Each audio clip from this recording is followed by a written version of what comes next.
Hello friends, welcome back once again. Friends, आज की class में हम लोग डिस्कस करने वाले हैं कि किस प्रकार से स्पीसीज का लेवल रहता है। मतलब क्या, सीधे शब्दों में क्या है, तो हम लोग देखने वाले हैं आज की क्लास में कि जैव व्यवस्था के विभिन्न स्तर के बारे में, कि जैव व्यवस्था के विभिन्न स्तर अलग अलग फॉर्म में कैसे को जानना है। तो देखिए कि हम जब जैव व्यवस्था की बात करेंगे तो जैव का मतलब होता है कि जीवों की व्यवस्था, जीवों की व्यवस्था की बात करेंगे। मतलब क्या, इस जीव इस धरती पर किस किस फॉर्म में रह सकते हैं, या फिर सीधे शब्दों में कहे तो इनकी सबसे छोटी पार्ट से लेकर सबसे ऊंचाई तक, सबसे बड़ी किस लेवल तक ये जा सकती है, इस बारे में हम लोग आज बात करेंगे। तो देखिए, अगर किसी भी जीव की अवधारणा की बात करें तो जीव की सबसे जो छोटी इकाई, सबसे जो छोटी धारणा है, वो है आपका एटॉमिक स्ट्रक्चर। वो क्या है आपका, हिंदी में लिख देते ज्यादा बेहतर रहेगा, परमाणविक। परमाणु के जो स्ट्रक्चर होता है परमाणविक, यानी कि एटम का फॉर्म जो होता है, उस एटम के फॉर्म को सबसे छोटा अभी तक का माना जाता है। यानी कि जैव व्यवस्था का सबसे अगर स्मॉलेस्ट पार्ट अगर देखा जाए पूरी पार्टिकल्स का, तो हमारा क्या आएगा, एटम आएगा, परमाणु आएगा। लेवल थोड़ा सा बढ़ाते हैं इनसे, नेक्स्ट लेवल पे चलते हैं। तो नेक्स्ट लेवल आता है हमारा मॉलिक्यूलर लेवल, मॉलिक्यूल्स का लेवल, अर्थात कि मॉलिक्यूलर लेवल, अर्थात दूसरे शब्दों में कहें तो यह अणु की संरचना होती है, परमाणु। और परमाणु से मिलकर क्या बनेगा, अणु बनेगा। अणु के स्ट्रक्चर से जब आगे बढ़ेंगे तब हमें देखने को मिलता है सेलुलर स्ट्रक्चर। क्या देखने को मिलता है, सेलुलर स्ट्रक्चर, मतलब कोशिकीय स्तर। क्या देखने को मिलेगा, कोशिकीय स्तर। अब क्या है कि जैसे मान लीजिए कि एक छोटा सा परमाणु है, जैसे मान लीजिए हम बात कर लेते हैं हाइड्रोजन की, बात कर लेते हैं हम हीलियम की, बात करते हैं हम O2 की। तो ये सभी क्या है, ये इंडिविजुअल एक परमाणु है, एक परमाणु है। जब ये परमाणु एक साथ, एक से अधिक परमाणु जब मिलेंगे एक साथ में, एक समान अनुपात में मिलेंगे, तो ये फॉर्म करेंगे, ये एक यौगिक बनाएंगे, और यह यौगिक कहलाएगा हमारा अणु। जैसे H2O है, हाइड्रोजन एक इंडिविजुअल परमाणु है, और हमारा ऑक्सीजन भी क्या है, एक परमाणु है। लेकिन ये दोनों परमाणु अगर आपस में मिल जाए तो H2O क्या बना लेगा, हमारा अणु बना लेगा। मतलब ये आणविक स्ट्रक्चर के फॉर्म में आ गया। उसके बाद अगर देखिएगा तो H2O एक अणु अणु हो गया। इसके अलावा प्रोटीन, प्रोटीन भी एक अणु के फॉर्म में है। वसा, ये भी आपका एक आपका अणु के रूप में यौगिक के फॉर्म में है। इसके बाद अगर बात कीजिएगा कार्बोहाइड्रेट, यानी कि कार्ब्स, तो ये कार्ब्स भी हो गया आपका, वसा भी हो गया, प्रोटीन, प्रोटीन भी हो गया। ये सभी अगर एक साथ अगर मिल जाए, इन सभी के अणु एक साथ मिल जाए, तो ये अणु स्ट्रक्चर बदल के किस में कन्वर्ट हो जाएगा, तो ये सेलुलर अर्थात की कोशिकीय स्तर में बदल जाएगा। सेलुलर फॉर्म अर्थात की कोशिकीय लेवल में बदल जाएगा। समझ में आ रही बात आप लोग को। मतलब एक कोशिका के अंदर ये सभी स्ट्रक्चर हमें दिखेंगे, ये जितने भी पार्ट्स, जितने भी स्ट्रक्चर है, वो हमें कहाँ दिखेगा, कोशिकीय स्तर पर दिखेगा।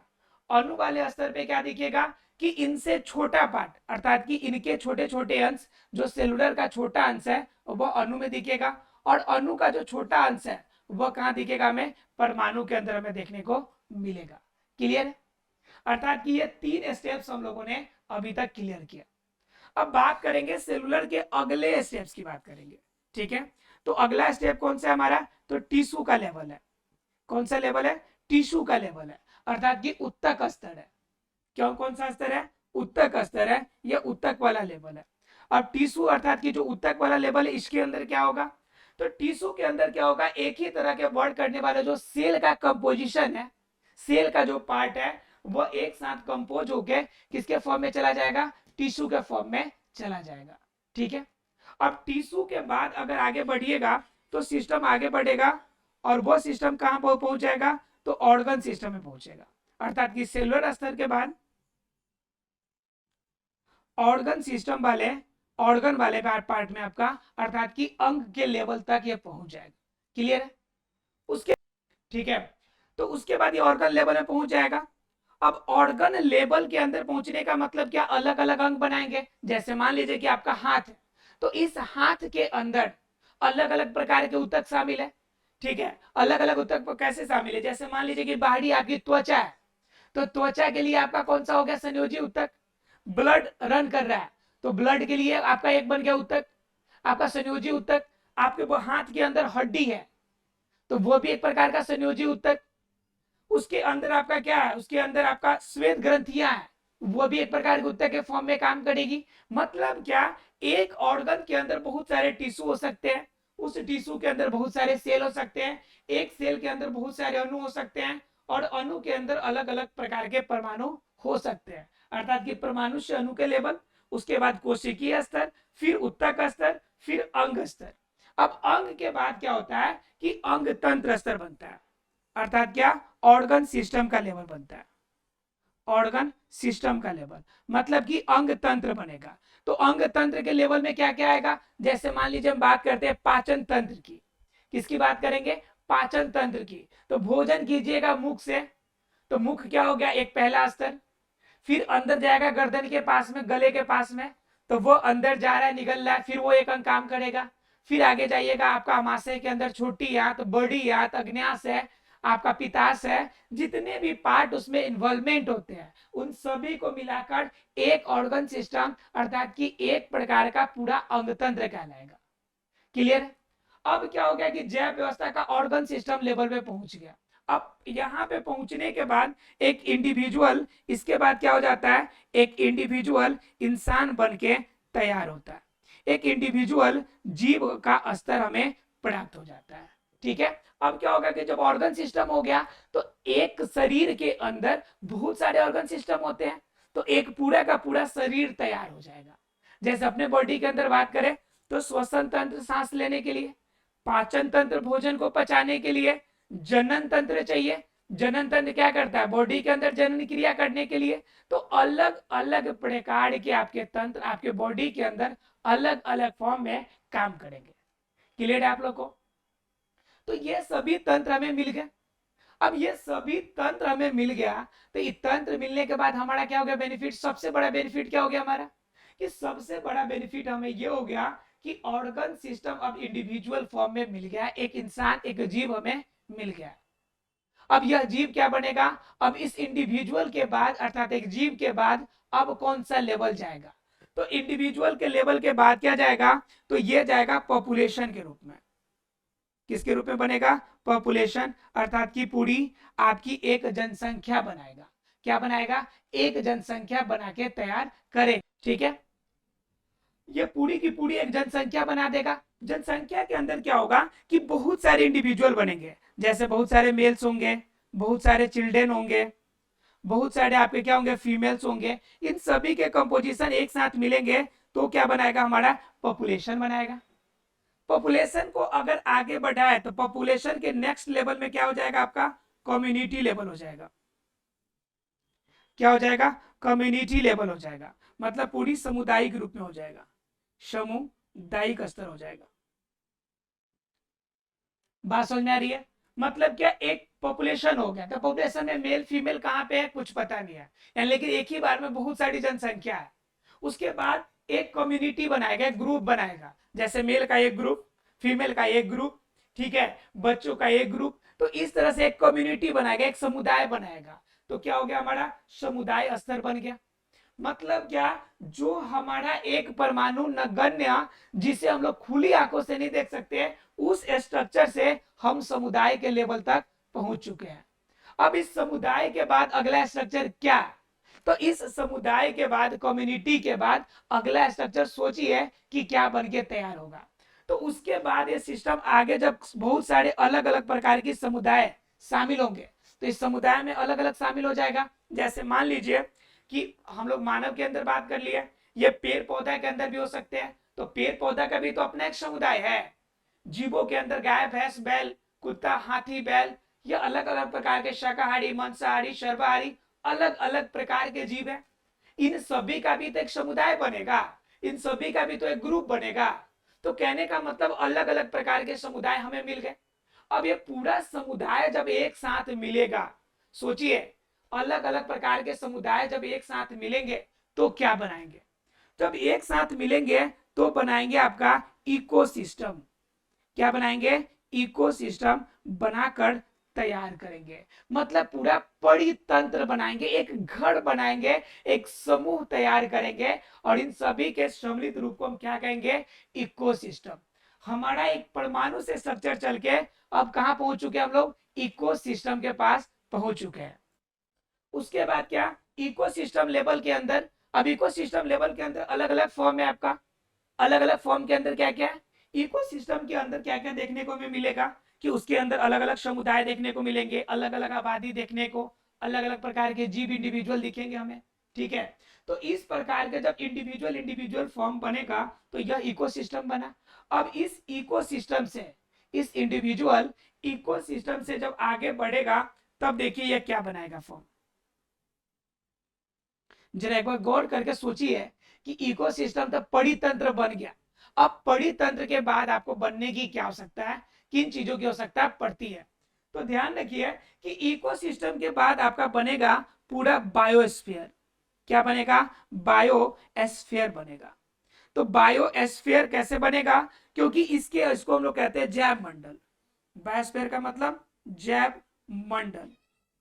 तो जैव मंडल बनने का मतलब क्या हो गया? जहां पे जीव अपना रहते हैं, जीवों का घर, जीवों का रहने का स्थान, तो यह जैव मंडल बन के तैयार होता है। मतलब क्या? एक परमाणु से लेकर जैव मंडल। तो देखिए ये क्या बन जाएगा? बायोस्फीयर बनेगा, अर्थात इकोसिस्टम के बाद बनेगा जैव मंडल अर्थात की बायोस्फीयर। मतलब ग्रुपिंग देखा जाए तो एक परमाणु से चल के ये कहां पहुंच गया? पूरी इकोसिस्टम से लेकर पूरी बायोस्फीयर तक के ग्रुप तक हम लोग पहुंच गए। मतलब क्या कि पूरी अगर बायोस्फीयर की अगर बात की जाए तो बायोस्फीयर वास्तव में एक अणु का, एक परमाणु का एक सम्मिलित रूप है। यानी कि बहुत सारे परमाणु अणु अगर एक साथ मिले तो अंततः यह बायोस्फीयर का फॉर्म तैयार कर सकते हैं। क्योंकि परमाणु से बनेगा अणु, अणु के बाद कौन से लेवल पे जाएगा? तो यह सेलुलर अर्थात की कोशिकीय स्तर पे, कोशिकीय से फिर ऊतक स्तर पे, फिर अंग अर्थात की ऑर्गन पे, और फिर ऑर्गन सिस्टम। ठीक है, ऑर्गन सिस्टम के बाद इंडिविजुअल जीव बन के तैयार होगा। फिर इंडिविजुअल से आपका पूरी एक पॉपुलेशन, एक समुदाय, आपका ग्रुप ऑफ पीपल्स तैयार होंगे। और फिर ग्रुप ऑफ पीपल के बाद क्या बन जाएगा? आपका पूरी की पूरी कम्युनिटी बन के तैयार हो जाएगी। कम्युनिटी जब बनेगा तो कम्युनिटी को बैलेंस करने के लिए क्या बन जाएगा? इकोसिस्टम बनेगा। और जब इकोसिस्टम बनेगा तो वह क्या बन जाएगा? आपका अंततः बायोस्फीयर का फॉर्म तैयार हो जाएगा। किसका फॉर्म तैयार हो जाएगा? बायोस्फीयर का फॉर्म तैयार हो जाएगा।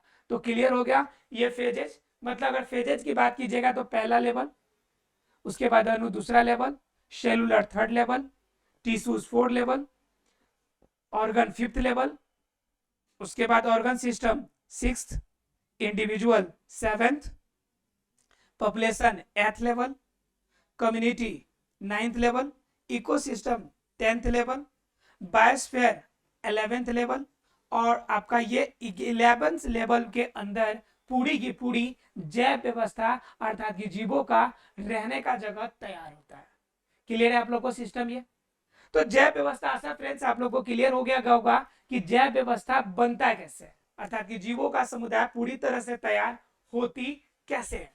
ठीक है, अब जरा सा अगर जैव व्यवस्था हमारा तैयार हो गया तो जरा देखेंगे कि जैव व्यवस्था के अगले लेवल में क्या बन के तैयार होगा। ठीक है, तो जैव व्यवस्था के अगले की आगे बात करें हम लोग तो देखिए, तो हम लोग बात करेंगे अब स्पीशीज के बारे में, अर्थात कि जैव व्यवस्था के बाद इसके अंदर रहने वाले जो जीव होंगे, जो पूरी आपकी जैव व्यवस्था को चलाएंगे, वो कौन है आपका? तो वो है आपका स्पीशीज अर्थात की जीव, अर्थात की आपकी पूरी की पूरी, हम बात करने वाले पूरी जाति की, जीव जाति की। तो इस स्पीशीज के अंदर हम लोग सबसे पहली धारणा से लेकर हम लोग स्टार्टअप करेंगे कि पहले जीवों की धारणा क्या थी, अर्थात कि जीव का अस्तित्व, स्पीशीज का अस्तित्व क्या है, एक प्रजाति का अस्तित्व क्या है, और उसी के बेस पर हम लोग आगे की तरफ बढ़ेंगे। क्लियर है? तो देखिए इसके अंदर हम लोग देखेंगे स्पीशीज के बारे में, अर्थात कि स्पीशीज की धारणा को देखें। चलिए अब बात कर लेते हैं स्पीसीज की, अर्थात की प्रजाति, अर्थात की जाति की। अर्थात स्पीसीज होता क्या है, ठीक है, इसकी बात करेंगे। तो स्पीसीज की अगर बात कीजिएगा तो स्पीसीज के अंदर जीव कौन कौन से आएंगे, स्पीसीज के अंदर जीव कौन आएंगे, या जीव के को हम कहते किसे हैं, जीव, जीव होता क्या है। तो जीव के अंदर अगर बात कीजिएगा तो उनके अंदर जो पूरी सभी प्रकार की जैविक क्रियाकलाप, जैविक क्रियाकलाप जिसे हम लोग क्या कहते हैं, जिसे हम लोग जैव प्रक्रिया के नाम से जानते हैं, इस जैव प्रक्रिया को जो करेगी उसी को हम क्या कहते हैं, उसी को हम जीव के नाम से जानते हैं। अर्थात क्या, इसके अंदर भी अलग अलग प्रकार के जीव पाए जाते हैं जो अलग अलग प्रकार के जैव प्रक्रिया करें। आप सीधे शब्दों में एक ही जीव के विभिन्न स्तर को देखिएगा तो उन्हीं के अंदर जैविक क्रियाएं अलग अलग फॉर्म में आपको देखने को मिलेगी। अगर हम बात कर लेते हैं मेढक की, बात किसकी करते हैं, मेढक की, तो मेढक का आप जरा सोचिए कि टेडपोल कंडीशन, टेडपोल की अवस्था में अलग फॉर्म में, लड़वा जब होता है तब अलग फॉर्म में, जब पूरी आपकी बच्चे बन के मेढक तैयार होते हैं तब अलग फॉर्म में। मतलब क्या, अलग अलग फॉर्म में अलग अलग तरीके से आपको देखने को मिलेगा एक मेढक की आकृति एवं इनकी रहन सहन। अब जरा समझिए कि एक जीव के अंदर अलग अलग फेजेज में अलग अलग स्ट्रक्चर देखने को मिलती है, तो पूरी स्पीसीज के अंदर कितना ज्यादा डिफरेंसेस देखने को मिलती होगी। अर्थात क्या, लोगों की धारणाएं थी कि सभी जीव एक ही तरह के होते हैं, लेकिन बाद में पता चला कि नहीं, हर जीव के अंदर इंडिविजुअलिटी है। दो भाई एक ही माता पिता के एक समान नहीं होते, दो बहन एक ही माता पिता के एक समान नहीं होते।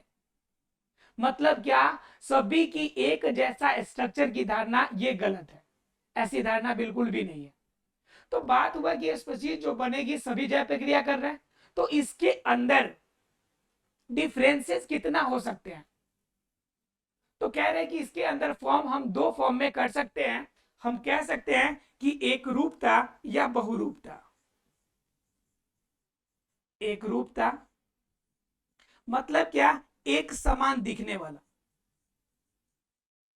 एक समान दिखने वाला केस, राइट। पहला एक रूपता जो एक समान दिखे, दूसरा फॉर्म बहुरूपता,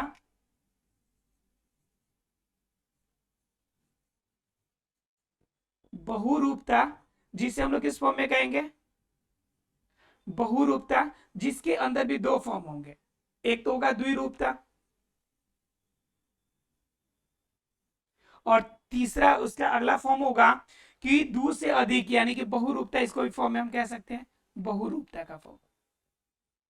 तो एक रूपता में तो एक समान दिखेगा, द्विरूपता के अंदर दो तरह के दिखेंगे। जैसे मान लीजिए कि मेल है और फीमेल है, स्ट्रक्चर में चेंजेस है, बॉडी में चेंजेस है, पर्सनालिटी में चेंजेस है, रहन सहन में चेंजेस है, उनके अंदर करने वाले जैव प्रक्रिया, जैव क्रियाकलाप, जैविक कार्यक्रमों में भी डिफरेंसेस है। मतलब सीधे शब्दों में कहे तो द्विरूपता मतलब दो फॉर्म में आपका चेंजेस, और बहुरूपता का मतलब बहुत सारे चेंजेस, बहुत अलग अलग रूप में चेंजेस। तो बहुरूपता के अंदर चेंजेस क्या होगा, छोटा होगा, बड़ा होगा, मेल होगा, फीमेल होगा, कोई अपंग होगा, कोई नॉर्मल होगा। उसके अंदर भी अलग अलग बचपना का फेजेज अलग, बड़े होने के बाद फेजेज अलग, बुढ़ापे के बाद फेजेज अलग, क्रियाकलाप में चेंजेस। यानी कि बहुरूपता के अंदर बहुत सारे चेंजेस हमें देखने को मिलेगी। द्विरूपता के अंदर दो और एक रूपता के अंदर एक समान। तो एक समान बहुत रेयर देखने को मिलती है। जैसे जुड़वा होते हैं ना, तो जुड़वा बच्चे भी लगभग लगभग एक समान हमें दिखते हैं, लेकिन पूर्ण रूपेण एक रूपता उनके अंदर भी नहीं पाई जाती है। जो बच्चे जब एक साथ रोएंगे तो सब एक साथ ही रोएंगे, हंसेंगे तो पूरा एक साथ ही हंसेंगे, फिर उनके अंदर भी, उसके बावजूद भी उनके अंदर एक रूपता हमें देखने को नहीं मिलती है। क्लियर है फ्रेंड्स। तो अभी तक हम लोगों ने स्पीसीज का ब्रीफ जाना। अगले क्लास में हम स्पीसीज के बारे में डिटेल में थोड़ा सा पढ़ेंगे, है ना जी, कि जीवन की पृथकता क्या होती है, जनन पृथकता की क्या होती है, स्पीसीज कैसे अलग होते हैं, इन सभी क्रियाकलापों के बारे में चर्चा हम अगले क्लास में करेंगे। आशा फ्रेंड्स कि आज की हमारी जो जैव व्यवस्था का स्तर और स्पीशीज की बातें, दो चीजें आपको क्लियर हो गई होंगी। मिलते हैं अगले क्लास में, तब तक के लिए thank you very much friends.